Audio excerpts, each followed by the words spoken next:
The night air had a bite to it as Lucia pulled her thin jacket tighter around her shoulders. The bus stopped with a hiss of brakes and she stepped off, nodding a quick thanks to the driver who'd come to recognize her over the past 3 years. The same route, same time, 5 nights a week. The walk from the bus stop to the Westfield Conservatory of Music took exactly 7 minutes. She'd timed it often enough to know. Her daughter Anna waited at the corner, homework spread across her lap, sitting on the bench where they always met. At 16, Anna had the kind of face that changed with her moods, sometimes looking much younger when she laughed, sometimes much older when deep in thought. Tonight she looked tired. "Sorry I'm late," Lucia said, reaching for the backpack at Anna's feet.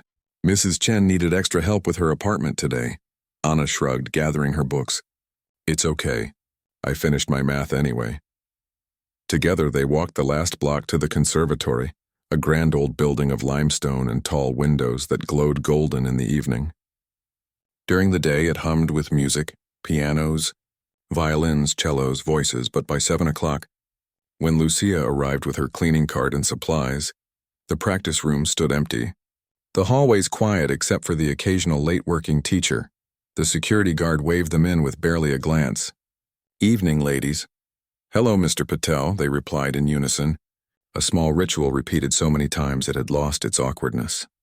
Inside, Lucia pulled her cleaning uniform from her bag, a simple gray set of scrubs with the cleaning company's logo. Anna helped her mother gather supplies from the storage closet, filling buckets, counting out rags, checking that they had enough floor cleaner for the night's work. "You start on the second floor?" Anna asked, though she knew the answer. 3 years of the same routine, Lucia nodded. "The practice rooms first, then the offices. You okay down here? You can sit in the lobby if you want." Anna looked down the long hallway that led to the main performance hall. "I'll just wander a bit, then do some reading." Her mother's eyes softened. "Don't touch anything, okay? And stay out of the way if anyone's still around." "I know, Mom," Anna said, trying not to sound annoyed. She wasn't a child anymore, though sometimes her mother still treated her like one. As Lucia disappeared up the wide staircase, Anna walked slowly down the hallway, running her fingers along the wall but careful not to leave marks. The place smelled of wood polish and something else, something she couldn't name but that felt like history itself. She passed the photos of famous musicians who'd performed here, names she'd looked up online during her first months of coming with her mother. She'd learned so much just by reading plaques and program notes left behind, soaking up the language of music that filled this place even when it was silent. The main performance hall doors were usually locked at night, but tonight, one stood slightly ajar. Anna hesitated, then pushed it open just enough to slip through. The room was massive, with seats rising in curved rows and a high ceiling that made even the smallest sound echo. But Anna didn't look at the seats. Her eyes went straight to the centerpiece of the room, the grand piano on the stage. Even with just the security lights on, it gleamed like something alive. A Steinway concert grand left uncovered tonight, its black surface reflecting the dim light like water in a deep well. Anna walked down the center aisle slowly, afraid someone might appear and scold her for being there. But the hall remained empty, quiet except for the soft hum of the building's air system. She climbed the small steps at the side of the stage, her heart beating faster with each step. 3 years of watching from doorways, of seeing students and teachers sit at pianos like this one, never touching, only observing from a distance. 3 years of memorizing finger positions, of silently practicing on tabletops when no one was looking. The bench felt cool beneath her as she sat down, adjusting her position the way she'd seen the serious students do. Anna's hands hovered above the keys, trembling slightly. She had never actually pressed a key before, had never made a real piano sound. What if it was nothing like she imagined? What if all her secret studying amounted to nothing? She placed her right hand in position and pressed down gently on middle C. The note rang out clear and true, hanging in the air of the empty hall. Anna closed her eyes, letting the sound wash over her. One note, just one, but it felt like the first word of a language she'd been studying in silence for years.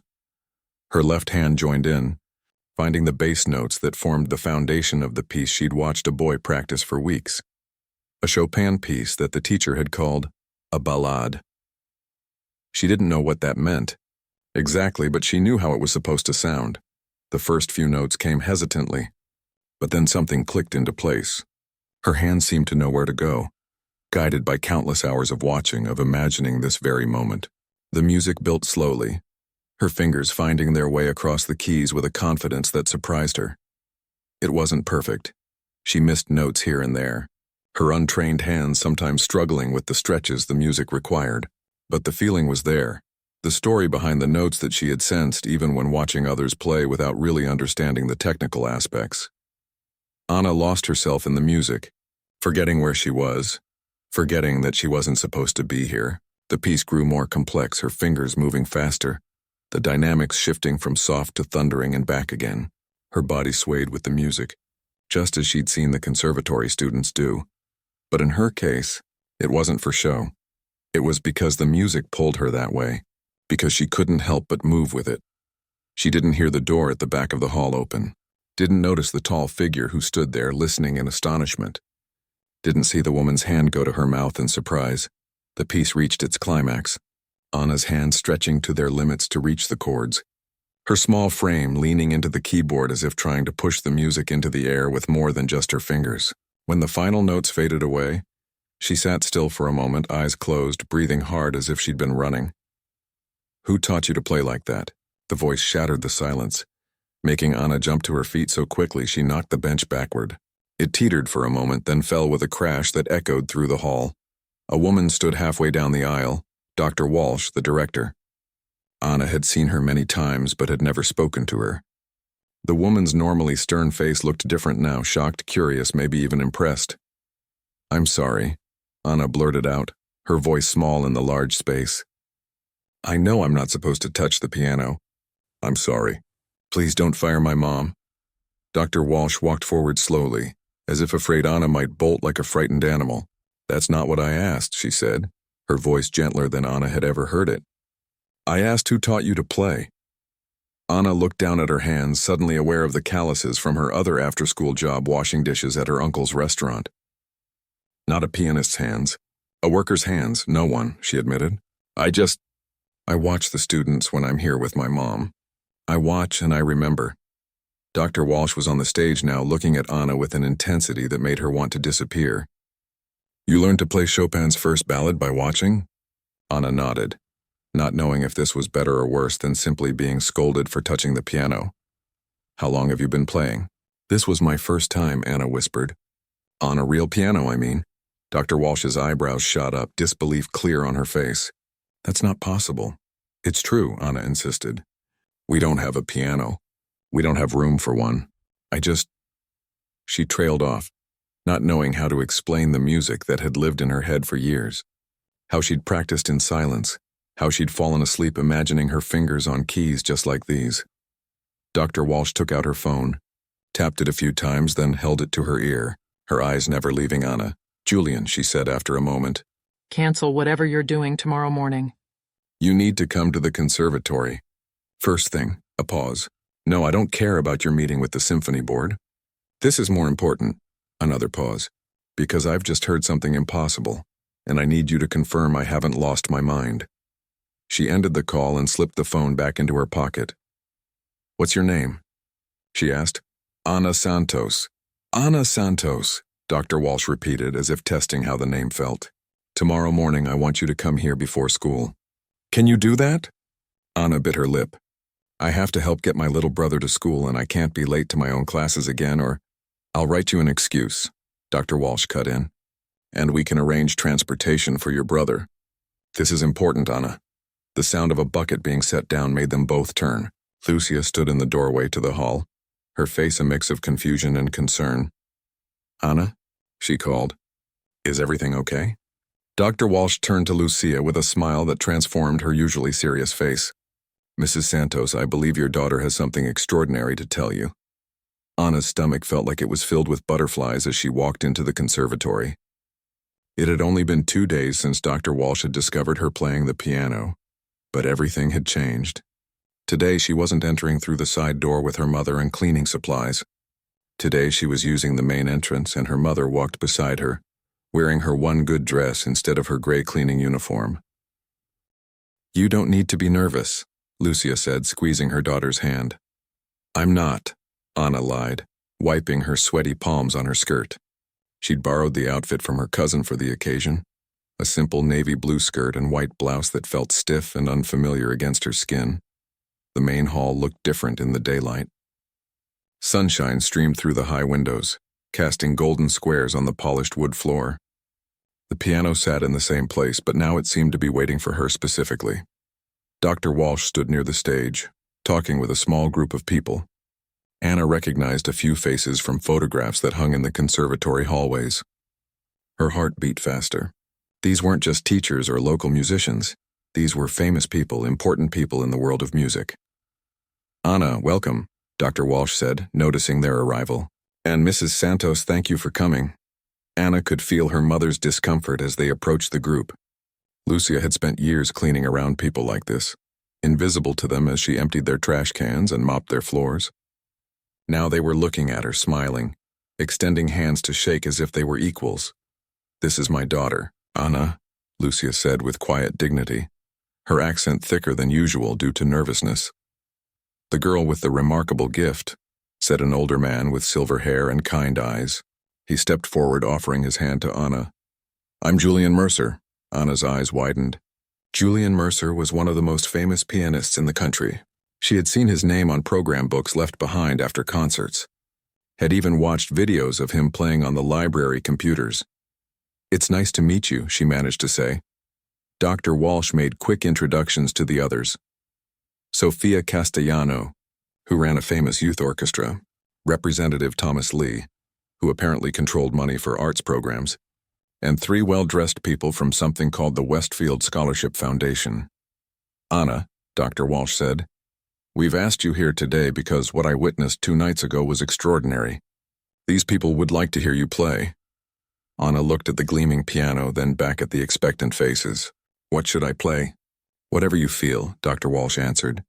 "Play what moves you." Anna walked slowly to the piano, aware of every step, every breath. Her mother moved to the back of the hall, standing alone, her hands clutched tightly in front of her. It struck Anna how strange this was. Her mother had cleaned this room countless times, but had never sat in its seats as an audience member. She sat at the piano bench and took a deep breath. The butterflies in her stomach had turned to lead. What if Dr. Walsh had been wrong? What if that night had been a fluke? A one-time miracle that couldn't be repeated. Anna placed her fingers on the keys, finding the familiar starting position for the Chopin piece she'd played before. But as she was about to begin, she hesitated. These people would have heard this piece played perfectly 1,000 times by trained musicians. What could she offer that they hadn't already heard? Instead, her fingers found a different pattern, a melody she'd been hearing in her head for years. It was simple at first, a song her grandmother used to hum while cooking, transformed through Anna's fingers into something richer, deeper. As she played, the melody evolved, picking up echoes of the classical music she'd absorbed during her evenings at the conservatory. She didn't look at the audience. She didn't think about technique or what her untrained hands might be doing wrong. She simply let the music flow, telling a story she hadn't planned but somehow knew by heart. The story of long bus rides and late nights, of watching her mother clean while others created, of pressing imaginary keys on their kitchen table when they couldn't afford a real piano. When she finally finished, the silence in the hall felt heavy. Anna looked up, suddenly afraid of what she might see on their faces. Julian Mercer had tears in his eyes. Sofia Castellano was scribbling furiously in a notebook. The scholarship people were whispering to each other excitedly. "That was—" Julian began, then stopped, searching for words. "Anna, was that your own composition?" She nodded, suddenly embarrassed. "Sort of, I just made it up as I went." "Improvised," Sofia corrected gently. "You improvised a piece that professional composers would spend months crafting." Representative Lee leaned forward in his seat. "And you've never had lessons?" "Never been formally trained?" "We couldn't afford lessons," Lucia said from the back of the room, her voice small but clear. Anna wished her mother hadn't said that. She didn't want these people feeling sorry for them. "May I?" Julian asked, gesturing to the piano. Anna nodded and stood up, making room for him on the bench. He sat down and played a simple progression of chords. "Can you play these back to me?" She did, matching his hand positions exactly. "Now in a different key?" Without hesitation, Anna shifted the progression, her hands finding the new positions naturally. Julian looked over his shoulder at the others. Perfect pitch and relative pitch. She hears it once and can transpose it instantly. He turned back to Anna. Can you read music? She shook her head. Not really. I know what the notes are called from watching lessons, but I can't look at sheet music and know how it sounds. But you can play what you hear? Yes. Julian played again, this time a complex series of notes that Anna recognized as the beginning of a piece she'd heard students struggling with. She repeated it flawlessly. Extraordinary, Julian whispered. For the next 30 minutes, they tested her in various ways. Sophia had her clapback rhythms of increasing complexity. One of the scholarship people played recordings of obscure pieces and asked Anna to identify instruments buried deep in the orchestration. Dr. Walsh brought out sheet music and, while Anna couldn't read it fluently, she quickly grasped the basics when shown how the notation corresponded to the keyboard. This is what raw talent looks like, Julian said quietly to Sophia. This is what we've been missing. Anna heard him and frowned slightly. I'm not special, she said. I just love music.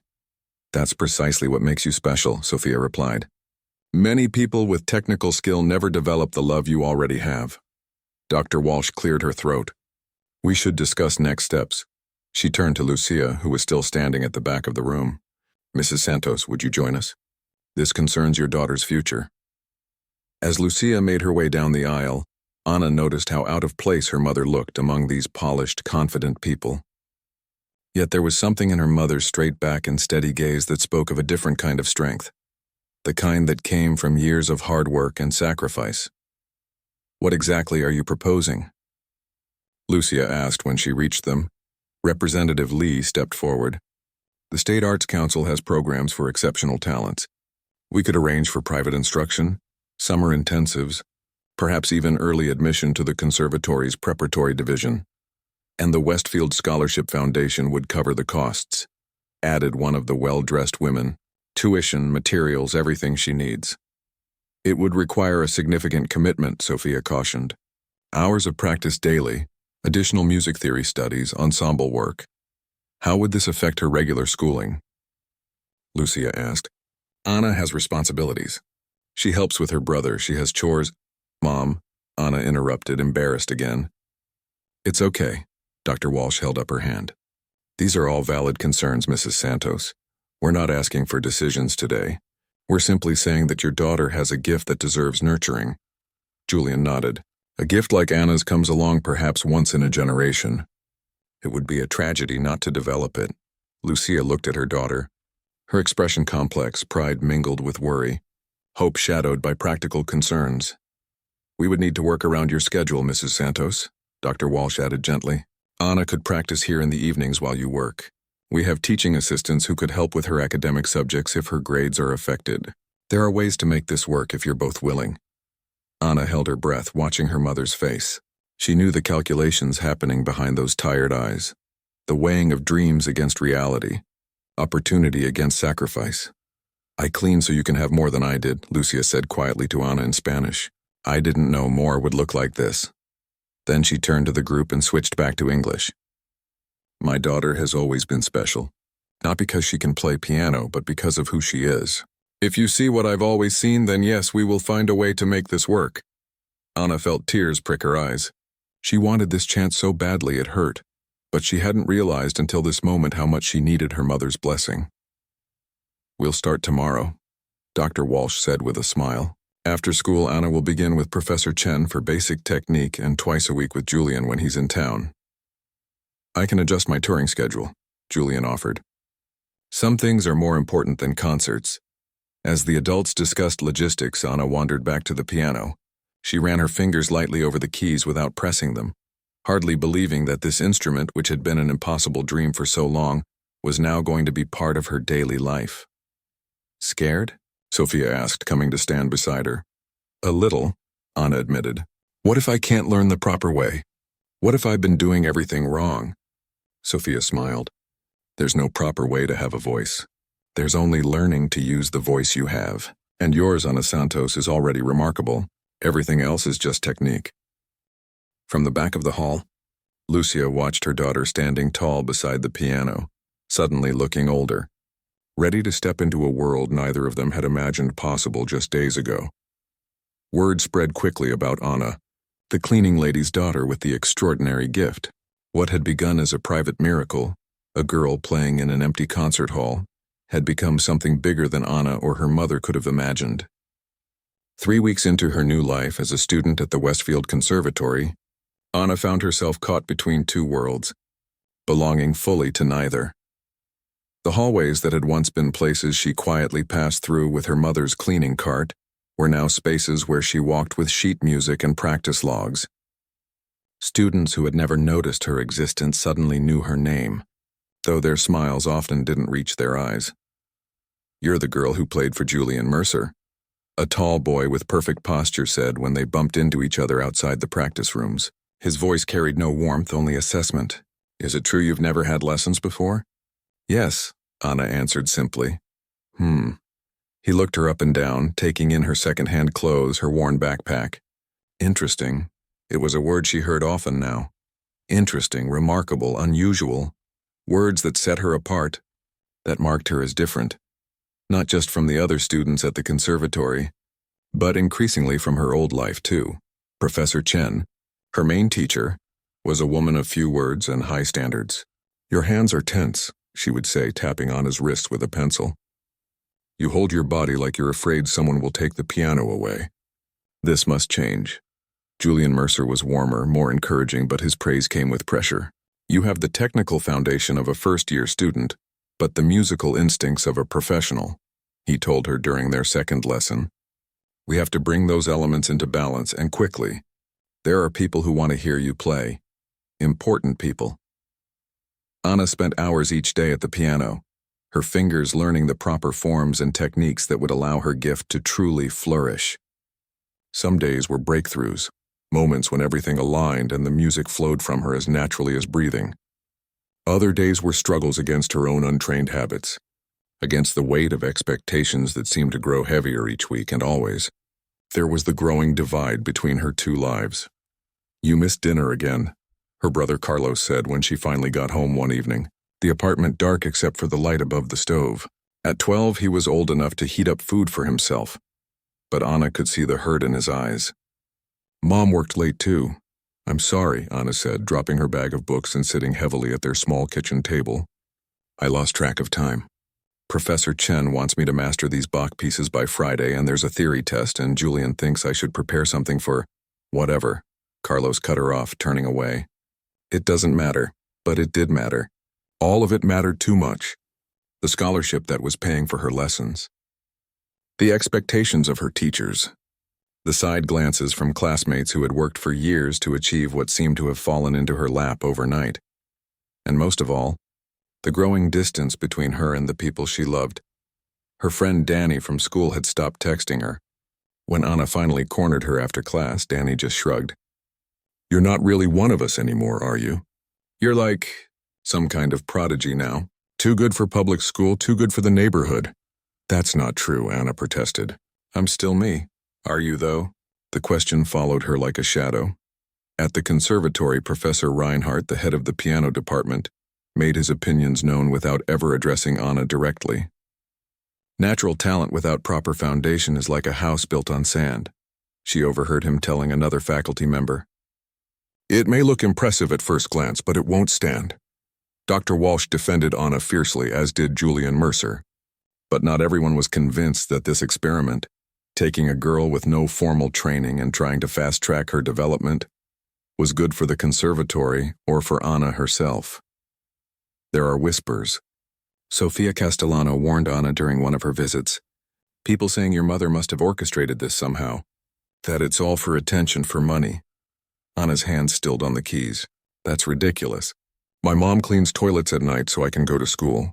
She wouldn't know how to orchestrate anything." Sophia's expression was gentle but serious. "I know that. Julian knows that.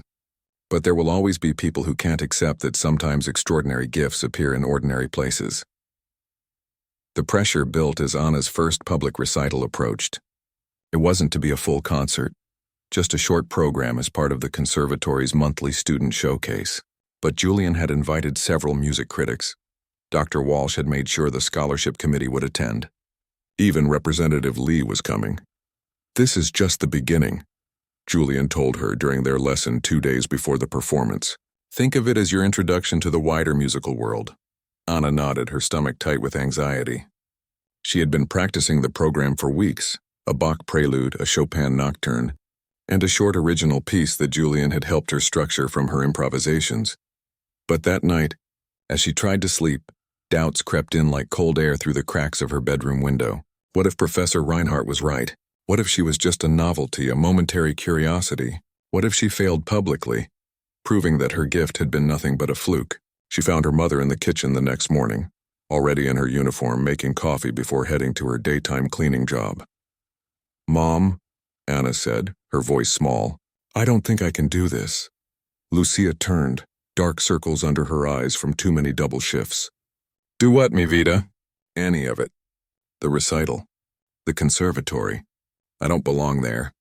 The other students hate me. Half the teachers think I'm a fraud. And I'm letting you and Carlos down because I'm never home anymore." Lucia sighed and pulled out a chair, gesturing for Anna to sit beside her. "Let me tell you something about belonging," she said, her voice low and intense.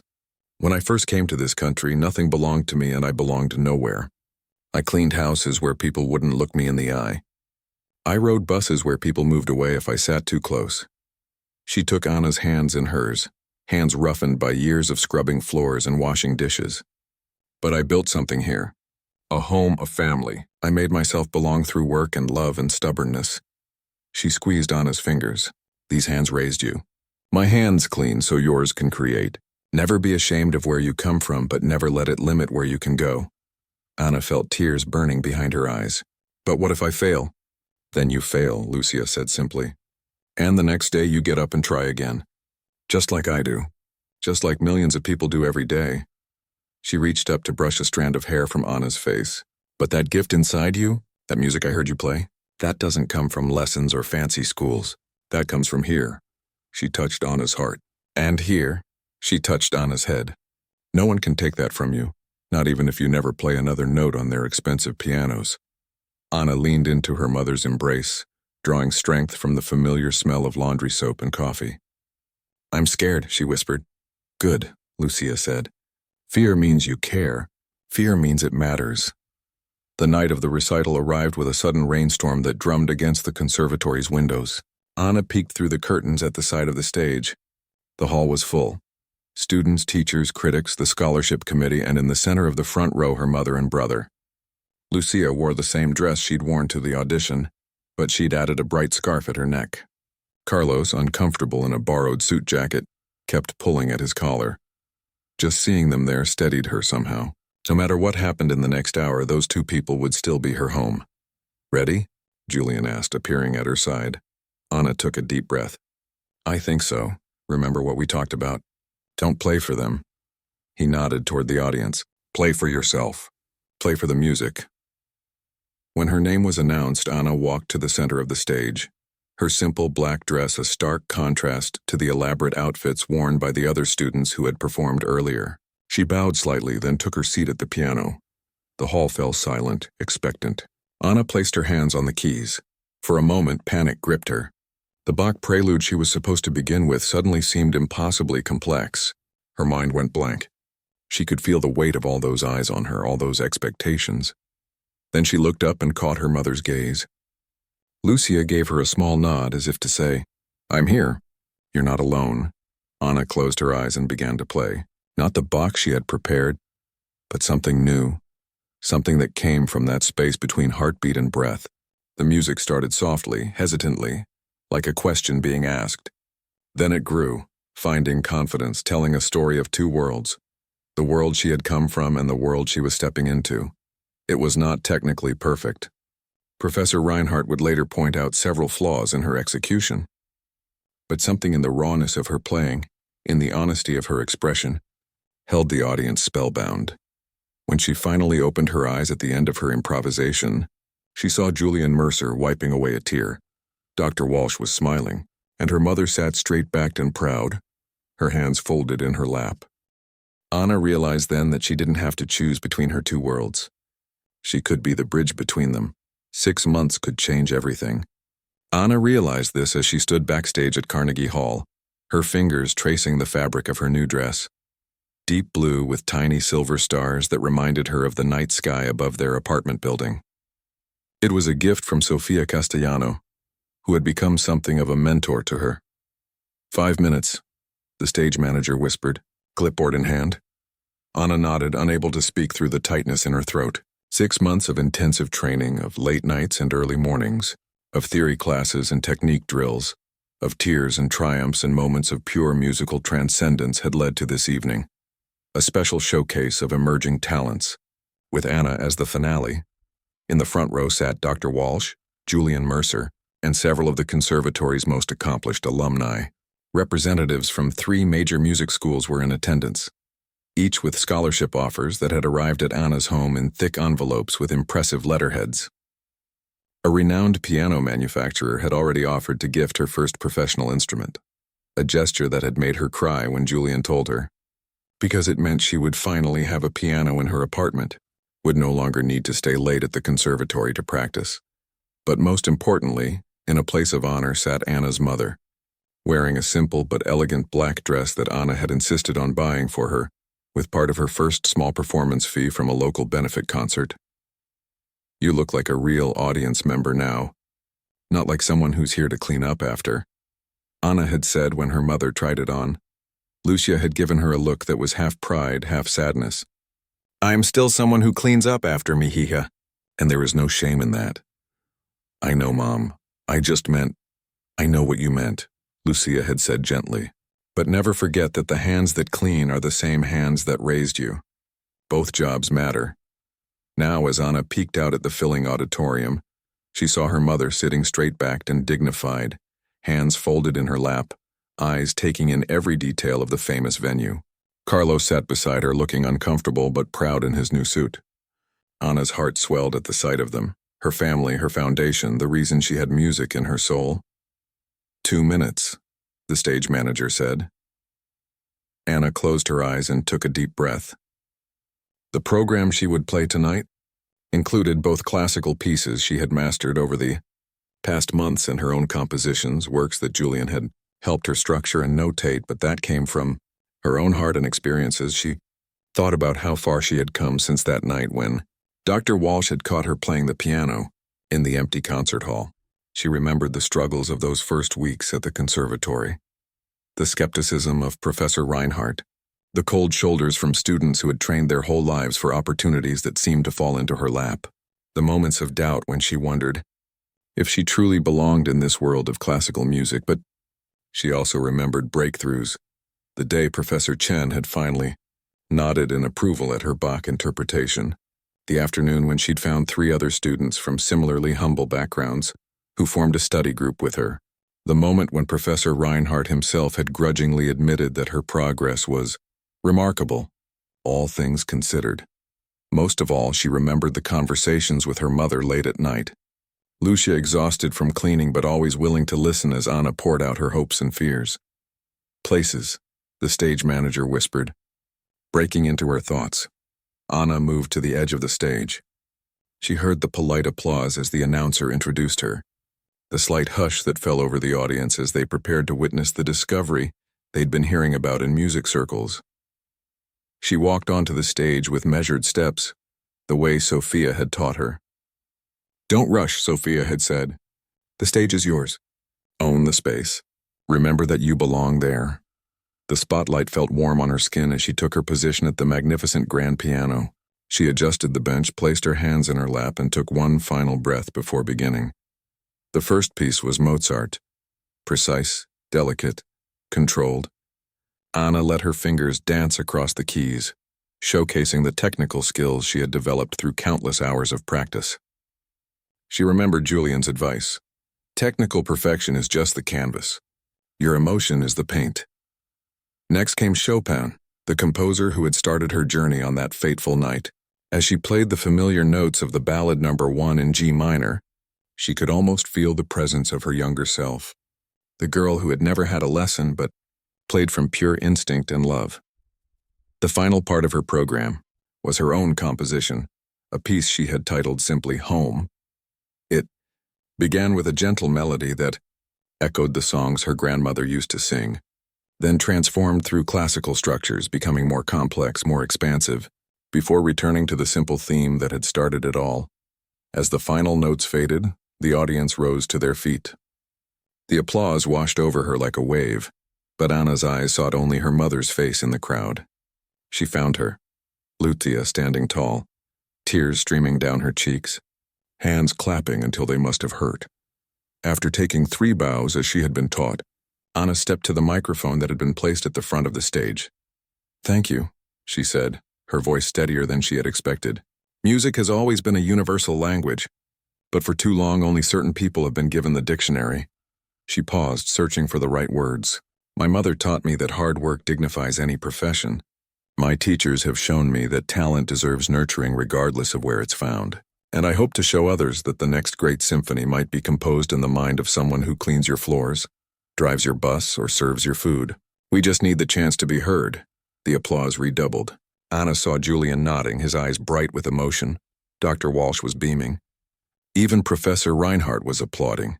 His usual stern expression softened into something that might, with imagination, be called approval. Anna returned to the piano for her encore. It was a piece she had been working on secretly, something not even Julian had heard yet. She had titled it "The Cleaner's Hands," a tribute to her mother and to all those whose labor makes the dreams of others possible. As she played, she thought about the path that had brought her here. 6 months ago, she had been invisible, a shadow moving through the conservatory halls with her mother's cleaning cart. Now she sat on one of the world's most prestigious stages, her music reaching hundreds of people, her story beginning to open doors that had long been closed to girls like her. The piece was simple but profound, a melody that spoke of dignity and work, of dreams deferred but never abandoned, of hands that might be rough from labor but could still create beauty. As the final notes hung in the air, Anna looked directly at her mother and smiled. Backstage after the performance, Anna was surrounded by well-wishers. The Juilliard representative wanted to discuss early admission. A record company executive pressed a card into her hand. Dr. Walsh was already talking about international competitions, but Anna gently excused herself when she saw her mother and brother waiting, quietly at the edge of the crowd. "You were amazing," Carlos said, hugging her tightly. Everyone was crying. "Not everyone," Anna laughed. "Yes, everyone," he insisted. "Even that grumpy old man with the bow tie," Professor Reinhardt cried. Anna couldn't believe it. "Just a little," Lucia confirmed with a smile, "but enough to prove he has a heart after all." Anna took her mother's hands, those hands that had worked so hard for so long. "The last piece was for you," she said softly. "Did you like it?" "It was the most beautiful thing I've ever heard," Lucia replied, her eyes shining. "But not as beautiful as watching my daughter find her place in the world." Behind them, Julian approached, holding back to give them their moment. "Anna," he called gently, "when you're ready, there are some people who would like to meet you." Anna nodded but didn't let go of her mother's hands. "We'll be there in a minute," she said. As the excited chatter of the reception continued around them, Anna and her mother stood quietly together, no words needed between them. They both understood the journey wasn't over. It was just beginning. There would be more challenges ahead, more prejudices to overcome, more moments when Anna would question whether she truly belonged. But in this moment, standing on the threshold between her past and her future, Anna knew one thing for certain. She would walk forward proudly, carrying with her the strength of her mother's hands, the music in her own heart, and the determination to hold the door open for others who would follow. "Ready?" Lucia asked, squeezing her daughter's fingers one last time. Anna smiled. "Ready." Together they turned to face the crowd, the mother who had cleaned floors so her daughter could shine, and the daughter whose music would ensure that her mother's sacrifices would never be forgotten. 1 year after her Carnegie Hall debut, Anna sat by the window in her new apartment, watching the morning light change the color of the leaves on the trees outside. Fall had arrived in New York, bringing with it a crispness in the air and a sense of possibility. The apartment wasn't large, a modest 2-bedroom in a neighborhood where artists and students lived, but it was the first real home that she, her mother, and Carlos had ever had to themselves. The grand piano that dominated the living room had been delivered 6 months ago, a gift from the piano manufacturer who had been so impressed by her Carnegie Hall performance. Every morning, Anna woke early to practice. Before her classes at the prestigious music academy, where she had accepted a full scholarship, her fingers moved automatically over the polished keys as she worked, through her warm-up exercises. The technical aspects that had once seemed so foreign to her were now becoming second nature, though her teachers still marveled at how she balanced technical precision with emotional depth. "Anna," Carlos called from the kitchen. "Breakfast is ready, and Mom says if you're late for school again, she'll sell your piano." Anna laughed, knowing the threat was as empty as their refrigerator used to be. "Coming!" In the kitchen, Lucia was placing plates of eggs and toast on their small table. She no longer wore a cleaner's uniform. Instead, she had on simple business casual clothes for her new job as an administrative assistant at the Westfield Conservatory. Dr. Walsh had created the position specifically for her, insisting that Lucia had organizational skills the conservatory desperately needed. "I heard that threat," Anna said, sliding into her chair. "You wouldn't really sell my piano, would you?" Lucia gave her a look that was half stern, half amused. "After all the trouble it took to get it up those stairs. No, but I might lock it for a day if you're late again." Carlos, now 13 and growing too fast for his clothes, wolfed down his breakfast. "Can I go to Miguel's house after school? We have a science project." "Only if you finish your homework first," Lucia replied. "And Anna, don't forget you have that interview at 4. The journalist is coming here." Anna nodded, feeling the familiar mixture of excitement and nervousness that accompanied any media attention. The story of the cleaner's daughter who had become a rising star in the classical music world had captured people's imagination. Magazines, websites, and television shows had all requested interviews, but Anna had been selective, agreeing only to those that seemed interested in the deeper message of her journey rather than treating her as a novelty. Today's interview was for a major music magazine that was featuring young artists who were changing the landscape of classical music. Anna had agreed because the journalist had promised to focus not just on her, but on the barriers that kept many talented young people from disadvantaged backgrounds from pursuing careers in the arts. "I'll be home by 3:30, Anna promised. "Julian is coming too to talk about the outreach program." The outreach program had been Anna's idea, born from her own experience. With the help of Julian Mercer, Dr. Walsh, and several donors who had been moved by her story, she had established a foundation to identify and support young musicians from underprivileged backgrounds. They offered free lessons, instruments, and mentoring to children who showed promise but lacked resources. "How is the new girl doing? The one from the Bronx?" Lucia asked as she sipped her coffee. "Daniela?" "She's amazing," Anna said, her face lighting up. She's only 9, but she plays the violin like she was born with it in her hands. Her mother works 3 jobs, so we've arranged for transportation to get her to lessons. Professor Chen thinks she could be ready for her first recital by spring. Carlos rolled his eyes good-naturedly.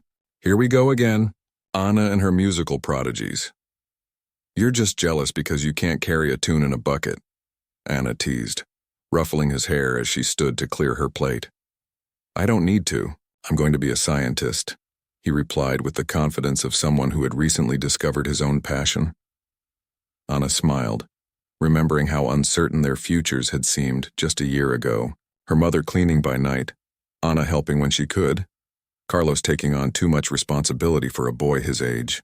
Now they each had paths opening before them, paths they had chosen rather than ones forced upon them by circumstance. The morning passed quickly. Anna's classes at the academy were challenging but fulfilling. Her professors pushed her hard, knowing both her natural gifts and the gaps in her training that she was still working to fill. Fellow students who had once viewed her with suspicion or jealousy had gradually come to accept her as one of their own, partly because of her undeniable talent, but also because of her humility and her willingness to help others. Anna still remembered what it felt like to be an outsider, to press her face against the glass and look in at a world that seemed beyond her reach. That memory drove her in everything she did. After her last class, she hurried home to prepare for the interview. The journalist arrived precisely at 4, a thoughtful-looking woman with a notebook and a digital recorder. "Thank you for making time for this," the journalist said as Anna showed her into the living room where Julian Mercer was already waiting. Your story has inspired so many people. It's not just my story, Anna replied, gesturing for the woman to take a seat. It's also my mother's story, and the story of countless others who never get the chance to develop their gifts. The interview began with the usual questions about Anna's discovery, her rapid rise in the classical music world, and her plans for the future. But then it turned to the topic Anna cared about most, her outreach program and the broader issue of access to music education. We've identified 17 children in the past year, Julian explained, leaning forward with enthusiasm. Each one with extraordinary potential that might have gone untapped without this program. And what makes this different from other music education initiatives? The journalist asked. Anna considered her answer carefully. Many programs provide instruments or basic lessons, which is wonderful. But we're trying to go deeper. We provide intensive, high-quality instruction, the same kind offered to the most privileged students. We arrange transportation, quiet places to practice, mentoring, family support, all the things that can make the difference between a hobby and a potential career. We're not just looking for prodigies, Julian added. We're looking for passion and dedication too. Lucia arrived home during the interview, quietly setting her bag down and listening from the kitchen doorway. Anna caught her eye and smiled, silently acknowledging her mother's presence. Your mother was a cleaner at the conservatory where you were discovered, the journalist said, turning to include Lucia in the conversation. How has your life changed since your daughter's success? Lucia stepped forward, her posture straight, her voice clear. My job title has changed, she said with a smile. But not who I am. I still work hard. I still care for my children. The difference is that now I can see paths for them that I couldn't imagine before. As the interview continued, Anna felt a deep sense of gratitude wash over her. Not just for her own opportunities, but for the chance to create opportunities for others. She thought about Daniela, the young violinist, and the 16 other children in their program, each with their own story, each with their own fire waiting to be kindled. After the journalist left, promising to send a draft of the article before publication, Anna sat at her piano again. Her evening practice session awaited, but first, she played a few notes of The Cleaner's Hands, the piece she had composed for her mother. It had become something of a signature for her, requested at nearly every performance. That piece will follow you forever, Julian said with a smile. It's what people connect with most, the honesty in it. Anna nodded. It reminds me where I came from, where we all came from. Later that night, after Julian had gone and Carlos had fallen asleep, Anna found her mother sitting on the small balcony of their apartment, looking out at the city lights. Do you ever miss it? Anna asked, sitting beside her. The quiet of the conservatory at night? Having it all to yourself? Lucia considered the question. Sometimes, she admitted. There was a peace in that work, in making something clean and orderly. But I don't miss the aching back, the raw hands, the feeling of being invisible. She reached over and took Anna's hand. What about you? Do you miss anything from before? Anna thought about it. I miss the simplicity sometimes. Now there are expectations, schedules, commitments, but then I remember how it felt to want something so badly and believe it was impossible. She squeezed her mother's hand. I wouldn't trade this life for anything. They sat in comfortable silence, mother and daughter, looking out at the city that had once seemed so foreign and was now becoming home. The journalist asked me something after you went to help Carlos with his homework, Lucia said eventually. She asked what I was most proud of about you. Do you know what I said? Anna shook her head.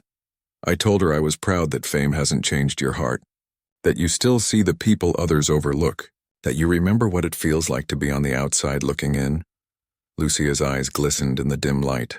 That is a rarer gift than your music, Anna. Don't ever lose it. Anna leaned her head on her mother's shoulder, just as she had done as a child. I won't, she promised. How could I?